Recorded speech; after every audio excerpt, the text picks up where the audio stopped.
बिस्मिल्लाहिर्रहमानिर्रहीम।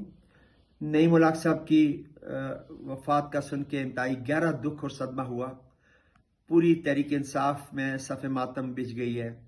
इमरान खान के देरीना साथियों में उनका शुमार होता है, देरीना दोस्तों में शुमार होता है, और तहरीक इंसाफ के लिए उनकी कुर्बानियाँ जो हैं वो सब के सामने हैं।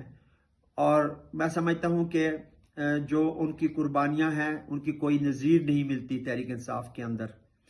और फिर चूंकि वो इमरान खान के मशीर थे, उनको गाइडेंस देते थे पार्टी अमूर के बारे में भी, और अभी हुकूमती मामलात के अंदर भी वो इंतहाई क्लोज उनका इंटरेक्शन रहता था। तो उस लिहाज से भी मैं समझता हूँ कि तहरीक इंसाफ को नाकाबिल तलाफी नुकसान पहुंचा है, और तमाम वर्कर जो है वो गमजदा हैं।